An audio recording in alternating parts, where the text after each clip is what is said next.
안녕하십니까, 강사고노석입니다. 자, 커말 2급 필기 2015년 3회 핵심 기출문제 풀이를 시작을 하겠습니다. 자, 모든 기출문제를 풀이하는 것은 아니고요. 강의를 통해서 대부분의 문제를 다 말씀을 드렸습니다. 그래서 생소한 문제 위주로 해서 설명을 드리겠습니다. 자, 기존의 강의를 수강하셨던 분들은 이 회차의 문제들을 다 풀이하실 필요는 없습니다. 자, 지금 설명드리는 문제들만 잘 정리를 하셔도 좋은 점수가 나올 겁니다. 자, 그럼 생소한 문제가 몇 개 정도 출제가 되었는지 한번 보도록 하겠습니다. 컴퓨터 일반에서는 4문제만 출제가 되었고요. 스프레드시트 일반은 조금 어렵게 출제가 되었네요. 7문제가 생소한 문제가 출제가 되었습니다. 자, 제가 생소하다라고 말씀을 드리는 것은 무조건 틀린다라는 그런 문제들이 아니고요. 여러분들이 좀 생각을 하면 풀 수는 있지만은 조금 응용을 해야 된다라는 것을 이제 의미를 하는 겁니다. 그래서 4문제, 7문제가 출제가 되었고요. 항상 말씀을 드리지만은 스프레드시트 일반은 조금 신경을 써서 여러분들이 보셔야 됩니다. 자, 컴퓨터 1번부터 설명드리겠습니다. 다음 중 정보의 기밀성을 저해하는 데이터 보안 침해 형태는 여기서 기밀성이 무엇인지만 의미만 아시면은 잘 읽어보시면은 답을 선택을 할 수가 있을 겁니다. 자, 기밀을 유지를 해야 된다. 기밀이란 것은 비밀을 얘기를 하는 거예요. 비밀. 우리가 A라는 컴퓨터에서 B라는 컴퓨터로 이렇게 데이터를 보내잖아요. 그죠? 자, 이 데이터는 이제 뭐 중요한 데이터들이 있을 겁니다. 그런 것들은 비밀을 유지를 해야 될 거예요. 그렇죠?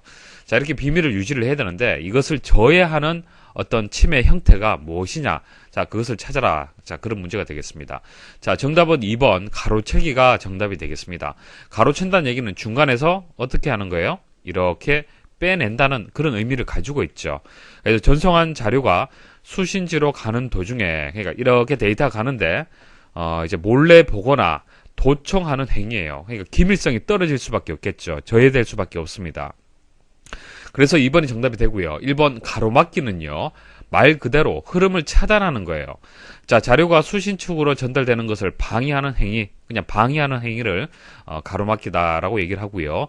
자, 위조는 이제 꾸미는 겁니다. 그러니까 자료가 다른 송신자로부터 전송된 것처럼 꾸미는 거, 그것을 위조라고 얘기를 하는 거고요. 자, 수정은요, 원래의 자료를 다른 내용으로 바꾸는 거예요. 수정한다, 바꾸는다, 그런 의미가 이제 되는 겁니다. 그래서 2번이 정답이 되겠습니다.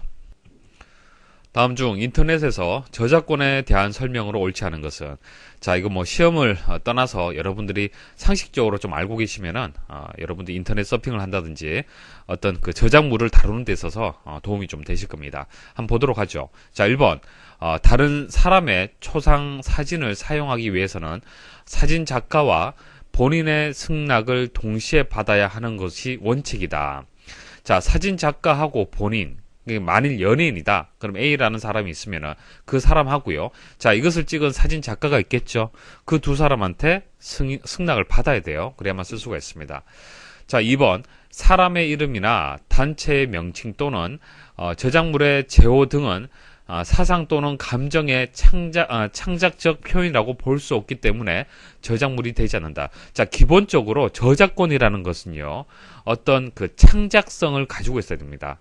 창작물이 돼야 되는 거예요. 그래서 사람의 이름이라든지 단체 명칭이라든지 이런 것들은 뭐 창작적 표현이다라고 볼 수가 없겠죠. 그래서 저작물이 되지 않는 겁니다.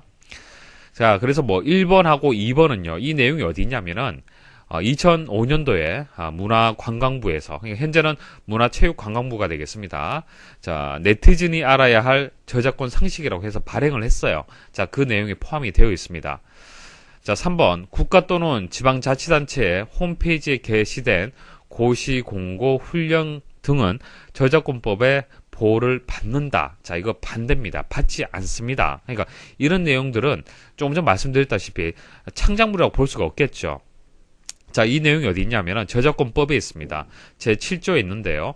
자, 보호받지 못하는 저작물이라고 해서 이런 것들은 보호받지 못한다라고 되어 있습니다. 1번 헌법, 법률, 조약, 명령, 조례, 규칙 이런 것을 얼마든지 가지고 와서 여러분들이 이용할 수 있다는 얘기예요. 2번 국가 또는 지방자치단체의 고시, 공고, 훈령, 자, 그 밖에 이와 유사한 것. 자, 3번 법원의 판결, 결정, 명령 및 심판이나 행정 심판 절차, 자, 그 밖에 이와 유사한 절차. 자, 4번 국가 또는 지방자치단체가 작성한 것으로 제1호 내지 3호, 자, 1호 내지 3호, 자, 규정된 것에 편집물 또는 번역물이다. 자, 5번 사실의 전달에 불과한 시사 보도. 자, 이런 것들은 자, 예외입니다. 보호받지 못합니다. 그래서 3번이 맞죠. 3번은 어디 있습니까? 여기 나와 있죠. 1호하고 3호. 자, 거기에 포함이 되는 겁니다. 이런 것들이. 자, 그리고 4번에 원 저작물을 번역, 편곡, 변경, 각색, 영상 제작, 자, 그 밖의 방법으로 작성한 창작물은 독자적인 저작물로 보호된다. 그러니까 뭐 노래를 하나 작곡을 했어요. 작곡을 했습니다. 이 작곡한 것을 편곡을 했어요. 자, 노래가 다르겠죠? 자, 이것도 편곡한 것도 이것은 저작물로 인정이 된다는 얘기입니다. 이것은 저작권법 제5조에 이제 나와 있습니다. 다음 중 윈도우즈 7의 돋보기 기능에 대한 설명으로 옳지 않은 것은, 자, 한번 보여드릴게요. 뭐 실습에서 보는 것이 가장 여러분들한테 이해가 쉬울 겁니다. 자, 보조 프로그램에 일단 이동을 해야 됩니다. 자, 보조 프로그램으로 이동을 하면요. 자, 그 다음 이제 접근성이라고 있습니다. 접근성. 자, 여기서 돋보기라고 있습니다. 실행을 해볼게요. 자, 실행을 하면 현재 200%라고 되어 있기 때문에 화면이 2배로 크게 보여지게 되는 겁니다. 자, 여기 축소, 확대 버튼이 있습니다. 이렇게 이용을 하셔도 되고요. 아니면 키보드에서 윈도우 키 있죠. 윈도우 키하고 플러스 키 혹은 마이너스 키를 이용하는 것도 동일합니다. 그래서 단축키를 또 이용할 수도 있어요. 그래서 2번에 보시면은 자, 윈도우하고 플러스 키, 윈도우하고 마이너스 키를 이용을 해서 확대 축소할 수 있다. 이거 맞는 설명입니다. 그리고 보조 프로그램의 접근성, 그리고 돋보기를 선택을 한다. 맞죠? 그리고 윈도우에서 플러스 키로 실행시킬 수 있다. 그러니까 윈도우에 윈도우 키하고 플러스 키를 이제 실행을 하게 되면 바로 이제 실행이 된다는 얘기입니다. 그래서 1번하고 2번은 맞고요. 그리고 윈도우에서 ESC 키를 누르게 되면 이게 또 종료가 됩니다. 자, 이것도 맞는 설명이에요. 자, 근데 3번이 틀렸습니다. 3번 보시면요. 도킹 모드를 실행하면 마우스 포인터 주변의 영역이 확대된다라고 되어 있는데, 자, 한번 보세요. 여기 보기 버튼 클릭을 하면요. 렌즈가 있고 도킹댐이 있습니다. 자, 렌즈 한번 실행을 해볼게요. 렌즈는 뭡니까? 자, 확대의 의미를 가지고 있습니다. 자, 렌즈 클릭을 해볼게요. 자, 현재 100%로 되어 있기 때문에 그렇고요. 자, 200%로 한번 제가 확대를 해볼게요. 어떻게 됩니까? 자, 그 포인터 주위만 영역이 확대되죠. 그래서 3번에 대한 설명은요. 도킹 모드가 아니고요. 렌즈에 대한 설명이 되는 겁니다. 자, 그래서 3번이 정답이 되겠습니다. 다음 중 윈도우즈 7에서 프린터 속성, 대화 상자의 고급 탭에서 설정할 수 없는 항목은, 자, 프린터 속성에 가서 고급 탭을 열어서 내용을 보시면은, 그러니까 이 내용을 암기를 한다라면은 당연히 문제를 풀이할 수가 있겠죠. 하지만 윈도우즈 7에 있는 모든 기능들을 여러분들이 암기할 수는 없습니다. 그래서 요령껏 문제 푸는 것도 중요합니다. 그래서 프린터 속성과 이제 관련 없는 것을 찾으시면 되잖아요. 자, 프린터라는 것은 인쇄하고 관련된 내용입니다. 자, 그리고 여기 보시면은 보안을 위한 사용 권한 설정한다. 자, 사용 권한이라는 것은 별도의 기능이 따로 있겠죠. 프린터하고는 직접적인 관련이 없습니다. 그렇기 때문에 4번이 정답이다라고 여러분들 그렇게 기억을 하시면 되겠습니다. 다음 중 정렬에 관한 설명으로 옳지 않은 것은 1번 특정 글꼴색이 적용된 셀을 포함한 행위 위에 표시되도록 정렬할 수 있다. 자, 보통 우리가 정렬을 할 때는 데이터, 그러니까 값을 기준해서 보통 이제 정렬을 하죠. 그래서 뭐 열 A를 기준해서 값을 뭐 오름차순하겠다, 내림차순하겠다, 혹은 사용자 지정 목록을 통해서 정렬을 하겠다, 이렇게 정렬 기준을 정해줄 수가 있습니다. 자, 사용자 지정 목록이라는 것은 말 그대로 뭐 일, 월, 화, 수, 목, 금, 토 이런 식으로 오름차순, 내림차순이 아닌 또 다른 기준이죠. 사용자가 원하는 기준에 의해서 정렬을 할 수 있는 방법입니다. 자, 이런 식으로 이제 기준을 추가를 할 수가 있는데 추가할 수 있는 개수는요 64개까지 추가를 할 수가 있습니다. 그래서 보통 이제 값을 기준해서 정렬을 하는데 셀의 색이라든지 글꼴 색, 셀 아이콘을 기준해서 또 정렬을 할 수가 있습니다. 만약 글꼴 색을 기준해서 정렬을 하겠다. 자, 지금 글꼴 색이 이렇게 나와 있잖아요. 그죠? 자, 여기서 뭐 이렇게 하나 선택을 하고요. 뭐 위에 혹은 아래쪽에 표시를 하겠다. 선택을 하고 확인 버튼 누르시면 됩니다. 그래서 1번은 맞는 설명입니다. 자, 글꼴 색 위에 표시 혹은 아래쪽에 표시 가능합니다. 자, 그리고 셀의 색도 마찬가지죠. 셀의 색도 이제 색 선택을 하고 동일합니다. 그 다음 2번 사용자 지정 목록을 사용하여 사용자가 정의한 순서대로 정렬할 수 있다. 조금 전 보여드렸고요. 최대 64개의 열을 기준해서 정리를 할 수 있다. 말씀을 드렸죠. 하나 기억을 하십시오. 자, 4번 중요합니다. 위에서 아래쪽으로 정렬 시 숨겨진 행도 포함하여 정렬할 수 있다라고 되어 있는데 아닙니다. 정렬이 안 됩니다. 그러니까 위에서 아래로 정렬을 한다는 얘기는 행 단위로 해서 이제 정렬을 한다는 얘기예요. 행 단위로 정렬을 할 때는 행이 숨겨져 버리면은, 그러니까 행이 숨겨져 버리면은 정렬이 안 돼요. 자, 300이 입력되어 있는 두 번째 행을 한번 숨김 처리해 보겠습니다. 자, 숨김 처리를 하고요. 자, 정렬에 가서 자, 정렬 옵션에 보시면은 위쪽에서 아래쪽이죠. 위쪽에서 아래쪽이라는 얘기는 행 단위로 해서 정렬이 된다는 뜻입니다. 그 행이 이동이 되면서 정렬이 된다. 그런 뜻이 되겠습니다. 자, 기본적인 선택 사항이 되겠죠. 자, A를 기준해서 자, 정렬을 하는데요. 오름차순 정렬하면 어떻게 됩니까? 100, 200, 300, 400 순서대로 정렬이 되겠죠. 자, 두 번째 행에 300이 있었는데 300은 세 번째 행으로 이동하는 게 맞을 겁니다. 오름차순 정렬이 되면은.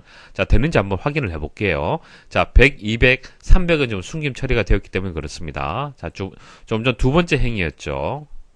자, 취소를 해 보겠습니다. 자, 두 번째 행에 있는 그 행은, 숨겨진 행은요, 위치가 바뀌지가 않습니다. 정렬을 해도. 자, 왜 그러냐면은, 지금 행 단위로 해서 정렬이 되는 거잖아요. 행 단위로 정렬을 하려고 하는데 행이 숨겨져 버리면 그것은 정렬에서 빠지는 겁니다. 그래서 정렬을 할 때는 가급적이면은 숨겨진 행 혹은 숨겨진 열이 있다라면은 해제를 하시고 정렬하는 것이 가장 정확하다라고 말씀을 드릴 수 있습니다. 자, 금방 제가 행을 숨김 처리했고요. 그 다음 한번 열을 한번 숨겨 볼게요. 자, 열을 숨겼을 때는 또 어떻게 될까요? 자, 뭐 내림차순, 이번엔 내림차순 한번 해볼게요.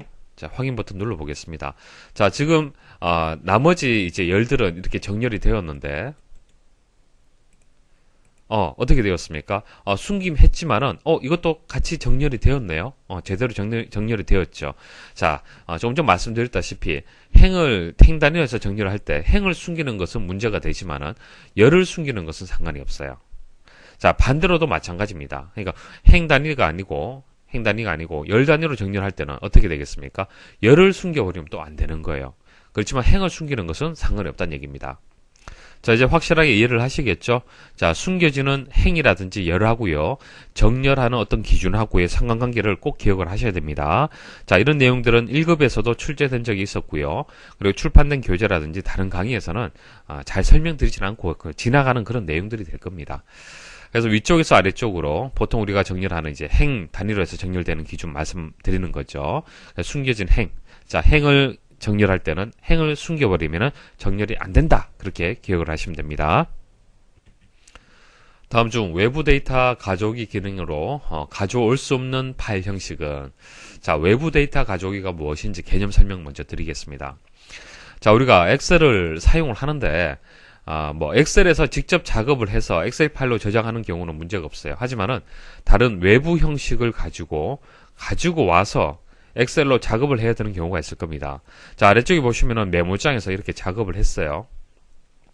자, 메모장에서 성적표를 작업을 했습니다. 그럼 이것을 그대로 엑셀로 가지고 와서 추가적인 작업을 하고 싶어요. 그래서 뭐 표도 만들고 그래프도 만들고 싶습니다. 그런데 이것을 외부 데이터 가져오기 개념을 모르신다라면은 이거 하나하나 복사해서 가지고 와야 돼요. 이름 복사 붙여넣기, 지역 복사 붙여넣기. 그렇죠. 자, 이렇게 하지 않고요, 외부 데이터 가져오기 기능을 이용하시면 쉽게 엑셀로 바꿀 수가 있습니다. 자, 데이터 탭에 가시면은 외부 데이터 가져오기라고 있습니다. 그래서 액세스라든지 인터넷 파일 있죠. 웹. 그 다음 텍스트 파일. 자, 이게 텍스트 파일이잖아요. 그죠? txt. 텍스트 파일이 되고요. 기타 원본에서는 뭐 데이터베이스 파일, 그러니까 액세스 파일이라든지 다른 MS 오피스의 파일들을 가지고 와서 또 변환을 할 수가 있습니다. 자, 그런데 외부 데이터 가져오기가 모두 가능한 것은 아닙니다. 호환이 돼야 돼요. 호환. 그죠? 호환이 돼야 됩니다. 그래서 여기 보시면은 엑셀 파일은 당연하죠. 엑셀에서 엑셀 가지고 오는데 당연히 외부 데이터 가져오기가 가능해야 됩니다.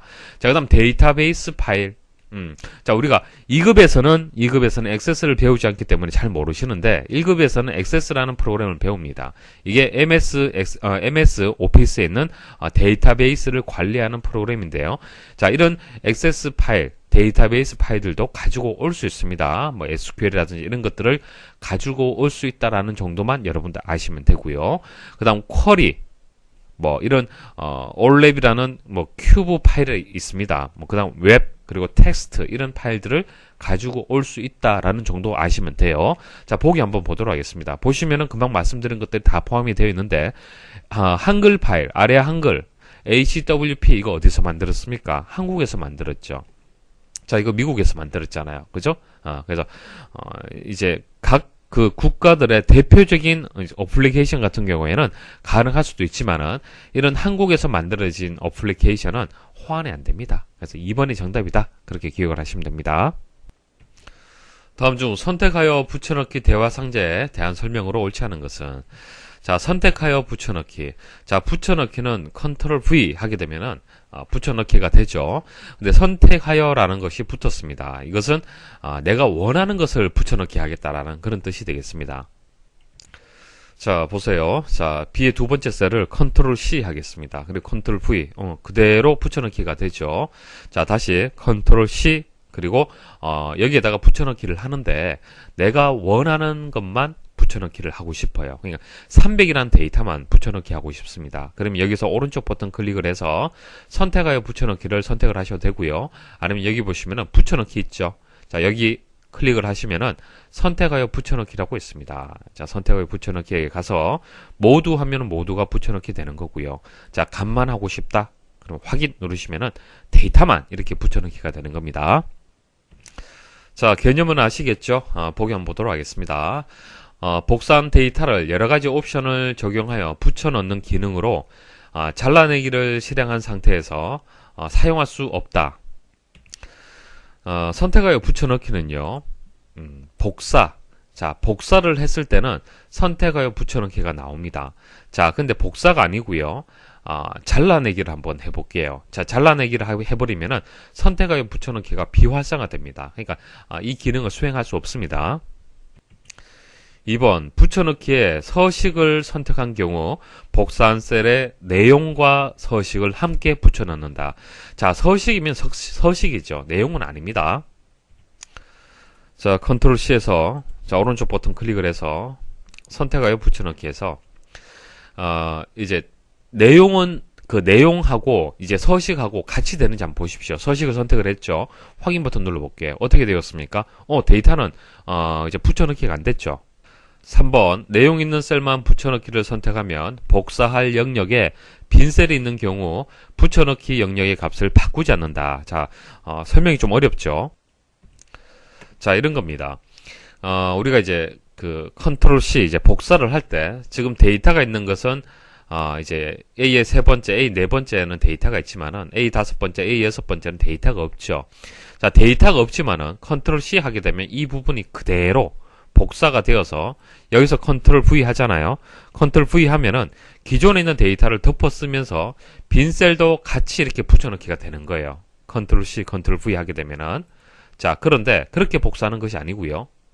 자, 컨트롤 C에서 그렇게 이제 붙여넣기 하는 것이 아니라 컨트롤 C에서 붙여넣기를 할 때 선택하여 붙여넣기에서 내용 있는 셀만 붙여넣기를 선택을 한다는 얘기예요. 그러니까 내용 있는 셀만 붙여넣기 한다는 얘기는 200하고 100. 자, 200은 여기, 100은 여기, 나머지는 빈 셀이잖아요. 그죠? 데이터가 없어요. 그럼 데이터 없는 것은 기존에 붙여넣기 하는 이 영역에 값을 그대로 유지할 수 있도록 해준다는 얘기입니다. 확인 버튼 한번 눌러볼게요. 이해하시겠죠? 차이점을. 자, 이제 다시 읽어보시면 이해를 하실 겁니다. 복사할 영역에 빈 셀이 있는 경우, 자, 빈 셀을 포함해서 제가 복사를 했었죠. 자, 붙여 넣을 영역의 값을 바꾸지 않는다. 바꾸지 않았죠. 그대로 유지를 했습니다. 4번, 행렬 바꿈을 선택한 경우 복사한 데이터에 열을 행으로, 행을 열로 변경하여 붙여넣기가 실행된다. 여기 행렬 바꿈이라고 있는데 말 그대로 행렬을 바꿔주는 겁니다. 다음 중 아래 워크시트에 B 두 번째에서 I 11번째 영역에서 3단, 6단, 9단의 배경색을 변경하기 위한 조건부 서식에 수식으로 옳은 것은, 자, 일단 조건부 서식이란 것은 수식을 만들어줘야 됩니다. 규칙을 찾아줘야 돼요. 자, 3단, 6단, 9단이죠. 어떤 특징을 가지고 있습니까? 3의 배수죠. 3의 배수. 그죠? 3의 배수의 특징을 가지고 있습니다.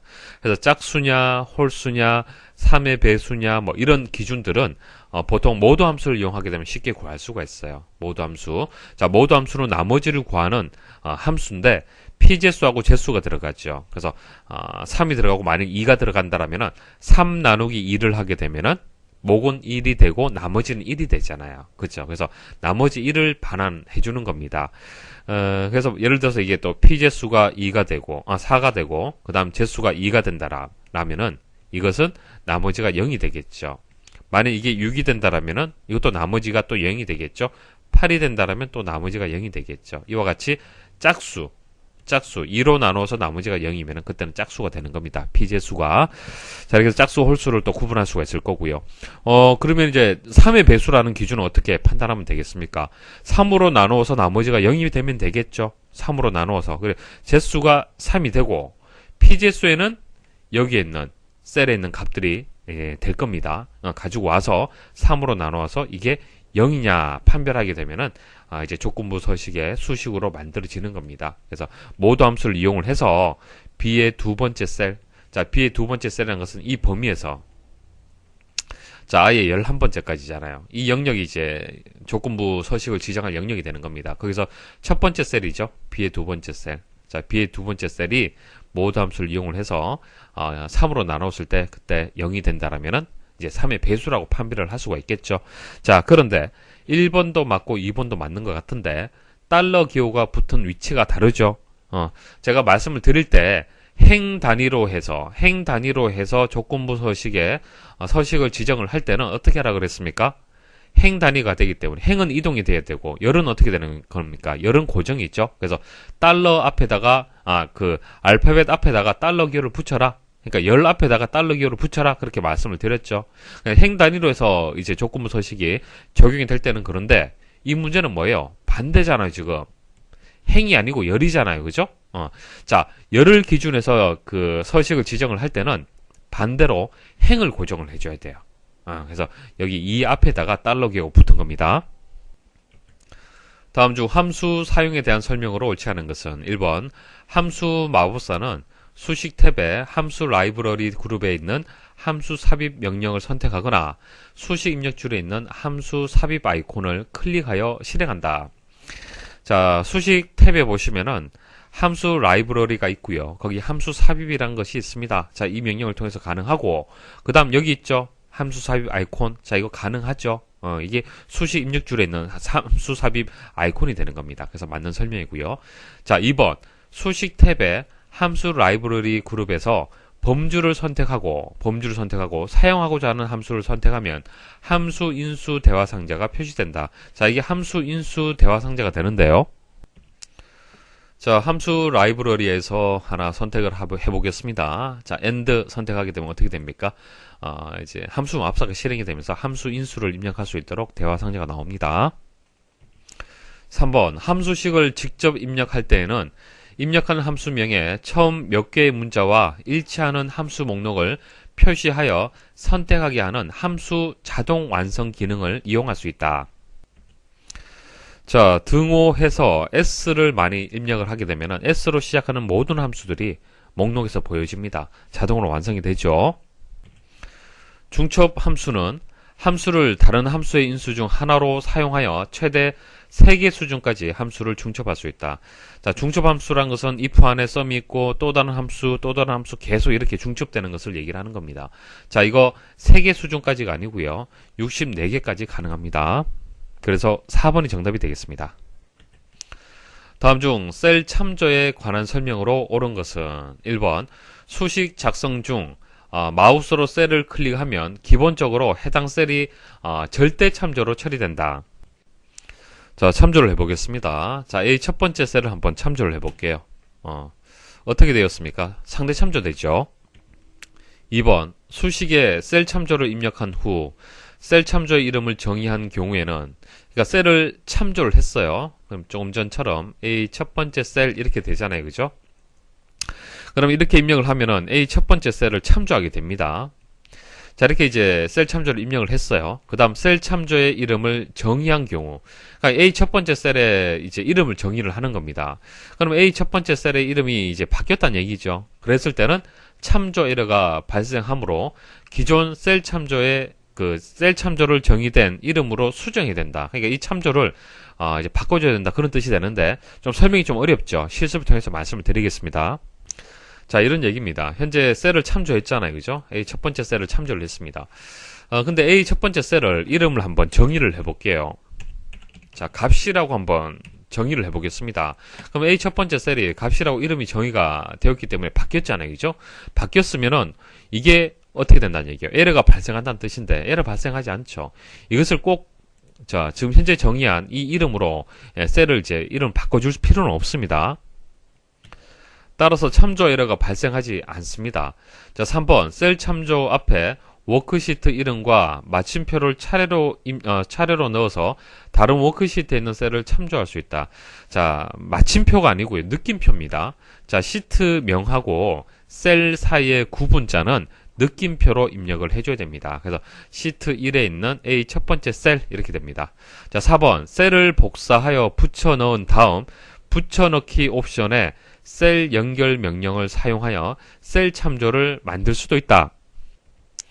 자, 보세요. 셀을 복사하여 붙여넣은 다음, 자, A 첫 번째 셀을 컨트롤 C, 컨트롤 V 하겠습니다. 붙여넣기 했죠? 자, 여기서 붙여넣기 옵션이라는 것은 이 부분을 얘기를 하는 겁니다. 자, 클릭을 하면요. 셀 연결이 있습니다. 자, 셀 연결의 의미는요. A 첫 번째 셀을 참조한다라는 그런 의미가 있는 겁니다. 그래서 셀 참조를 만들 수 있다라는 설명이 맞습니다. 다음 중 3차원 차트로 변경이 가능한 것은 자, 3차원 차트라는 것은 입체적인 차트를 얘기를 하는 겁니다. 그래서 1번에서 4번까지 있는데 도넛형 같은 경우에는 그 3차원이 안 됩니다. 이게 다고요. 표현할 수 있는 형태가 분산형도 마찬가지고요. 주식형도 마찬가지입니다. 근데 영역형 같은 경우에는 어떤 영역을 표시한다는 그런 이제 차트를 얘기를 하는 거잖아요. 그래서 이런 식으로 3차원 입체적인 모양을 만들 수가 있습니다. 그래서 3번이 여기서 정답이 되겠습니다. 자, 여기까지 해서 2015년 3회 핵심 기출문제 풀이를 마치도록 하겠습니다. 수고하셨습니다.